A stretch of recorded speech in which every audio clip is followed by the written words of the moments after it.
Central City Church.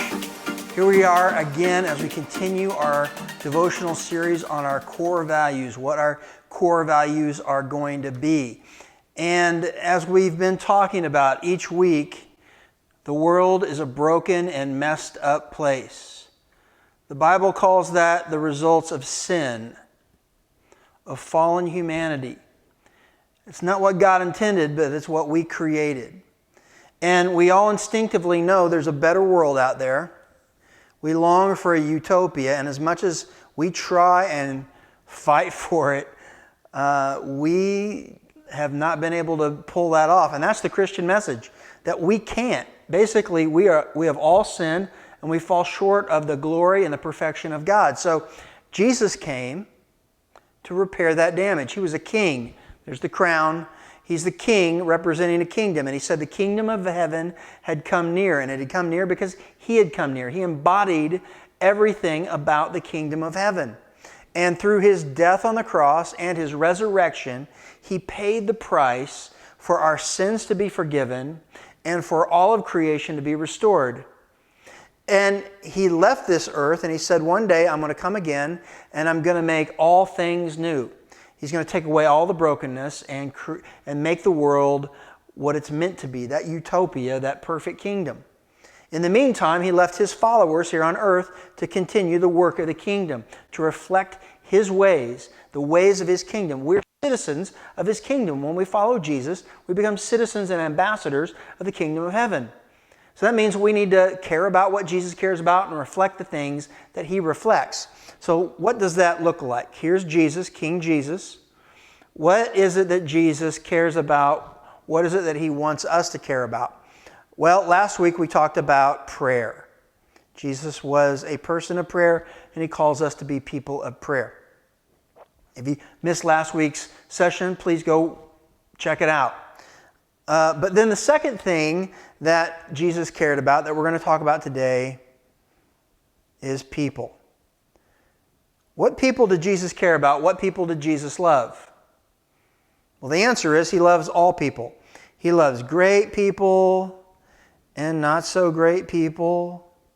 He even says, love your enemies and pray for those who persecute you. Actually, we're going to talk about people this week and next. And next week, we're going to talk about loving our enemies. What does that look like?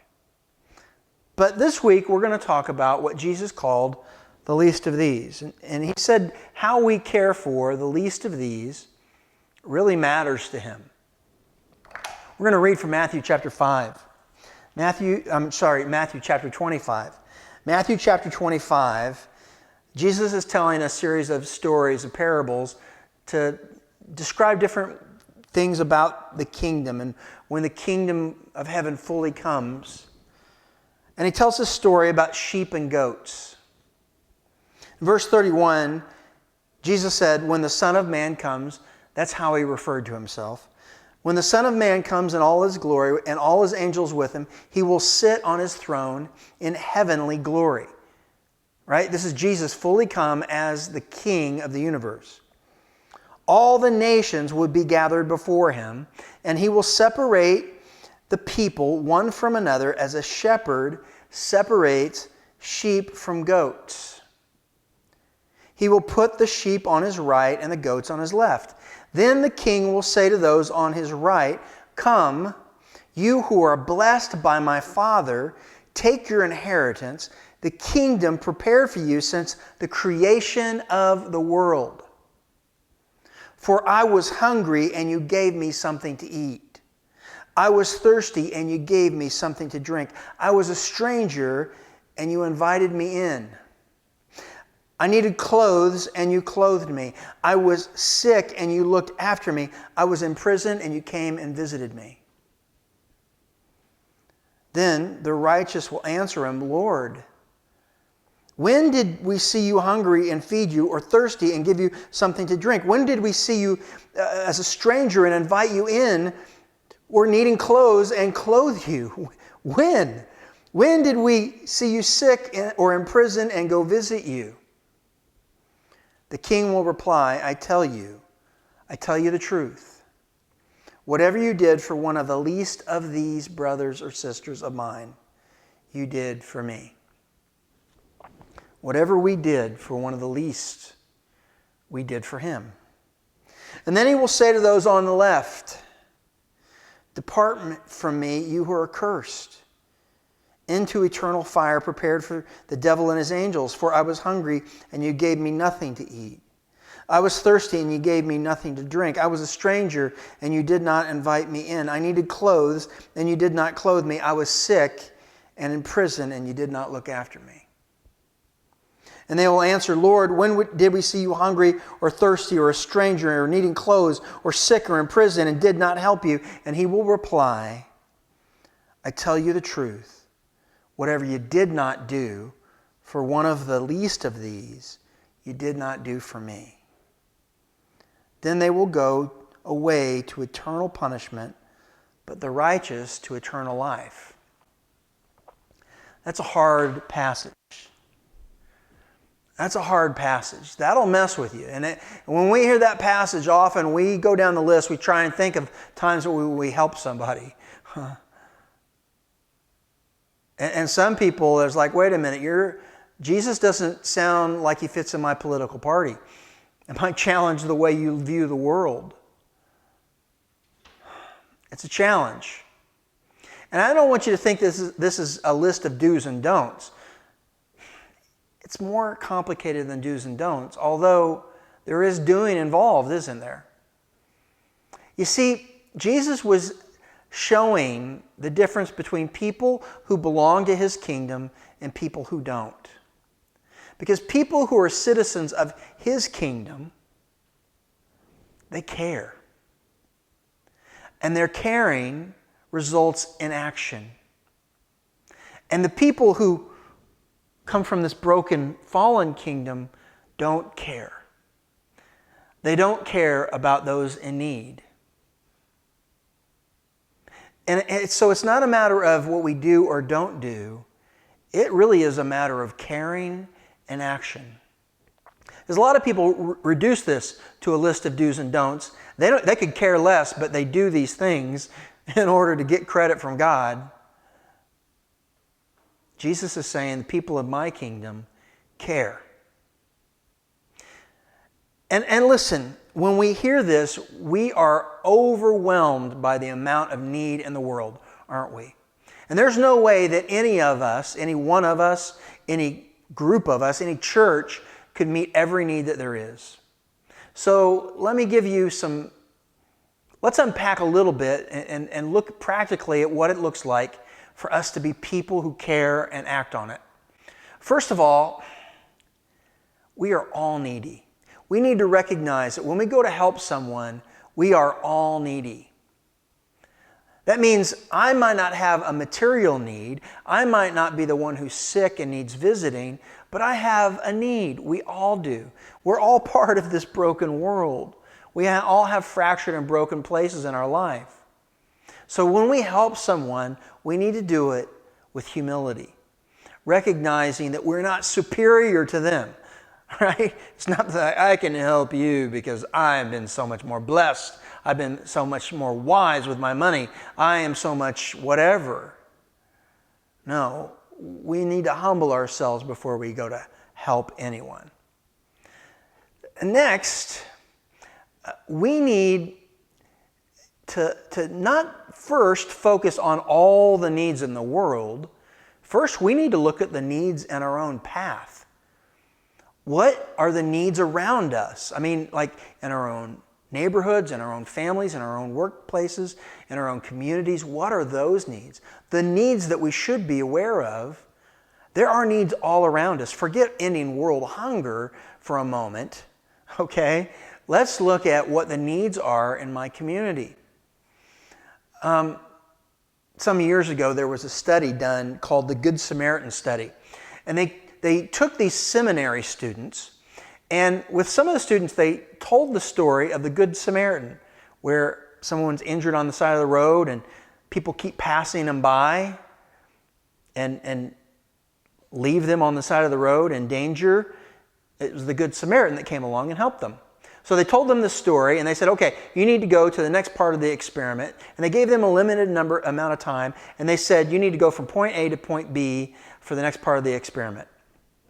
So the students left, and on the way, they had placed a man dressed in shabby clothes, laying in a doorway, moaning and coughing. These are seminary students. And only 40% of them stopped to help the man. And one of the greatest factors in whether a person stopped or a person didn't stop was how much time they were given. They varied the times that they were given to get from point A to point B. And the students who had the least amount of time to get to point B are the ones who stopped to help the least. We live in such a high-speed, hectic pace of a life, and sometimes we don't even recognize the needs around us. So that means we need to live with an awareness of the needs around us. Because if you're saying, I don't know what the needs around me are, if that is sincere, if you are sitting there thinking that, it may just be that you're running at a pace where you can't even see it. So we need to be people who look for the needs and be aware of the needs. And then the next point I want to talk about is how we help. Because money is one way of helping, but sometimes money isn't the best way to help. For instance, if I run across a homeless man on the street who asks for money for something to eat, well, I could give him $5. That's the easiest thing I could do. Well, I mean, the easiest thing I could do is say no, but sometimes to serve our conscience, because we're aware of Matthew 25, we give him $5 and we walk away. Our conscience is clear. But they might take that $5 and use it to further an addiction that may have landed them right there homeless to begin with. You know, the harder thing is to take them into a restaurant down the street and feed them and take care of their needs, ask how they're doing, to pray with them. You realize sometimes money is the easy way out. So money is one way, and I'm not saying it shouldn't cost us something to help people. But we need to be aware of that in order to help people, it takes time, talents, and treasures. What are we doing with our time, talent, and treasures to help others? Because if we look at maybe the last year and we can't spot the moments where we gave money, gave time, gave of our abilities, how God has formed us to help someone, then we might want to call into question what kingdom we're living for, this kingdom or this one. And further, beyond that, we need to look at the needs outside of our path, right? There are the needs in our everyday life that we may be overlooking, but there are the needs that we can't escape them, right? They're all over this world, there are needs. I mean, think of the country of Haiti. Once again, recently rocked by earthquake. And we think of that need, and we think of the Afghanis who are running for their lives as terrorists take over their country. I mean, we think of the human need, all the refugees across the face of the globe, and we can't possibly meet them all, but that means that we shouldn't just ignore all the needs, saying we couldn't possibly take care of any of that. We need to ask God, how should we steward our time, talents, and treasures? Because maybe God will lay upon your heart a particular cause outside of your realm of influence to give to monetarily, to help equip people, to send people. Who knows what it is? But maybe it's time for you to begin to ask, how can I make a difference in the world at large? What are the causes that God is calling me to partner with to help? And then through prayer and through passion and the things that God brings along your way, then maybe it's time for you to help meet those needs outside of that realm. But regardless how we do it, it comes down to this. People of this kingdom care. People of this kingdom care, and that care will lead us to action. So I say this to you, not to shame you if you recognize that you haven't been, but to call you to surrender to a kingdom and to a king who lives out the kingdom principles, to care for the least of these, to look around us and to look at our world and ask God, how can I help? And when He brings someone across our path, to be present enough in the moment to be able to meet the need. And one of the ways that we can be present in the moment, daily times in prayer, right? Saying, God, help me be aware of the world around me. Maybe I've been blind to what's going on around me. Give me eyes to see and ears to hear. Then we'll be able to meet people where they're at. So that's one way that we are to love people. Next week, we're going to talk about this, loving our enemies. I mean, all my enemies? Yeah, all your enemies. We're going to talk about that next time. In the meantime, I hope you have a great week. If you are not familiar with Central City Church, we are a brand new church startup here in the Bismarck, Mandan, and Lincoln region in North Dakota. And we'd love to connect with you. If you do not have a church home, if you're curious about the ways of Jesus, if you are a spiritually homeless person, you're looking for a community where Jesus is central in all we strive to be and do, well, that's Central City Church. Where are we? Well, we're anywhere and everywhere because the church is not a building. And quite frankly, we don't have one yet. We are a small group that is growing. We meet here in my living room. We'd love to have you connect with us. If you're interested in joining one of our gatherings, click the link below. Our website, centralcitybismarck.com, has tons of contact information. Reach out to us. I'd love to treat you to a cup of coffee if you have any questions about who we are and what we do and what we're about. Beyond this video series, reach out and we'll connect. We'd love to connect and have you join us. Anyway, in the meantime, God bless, and hey, Central City Church, focus on the people around you. God bless. Bye.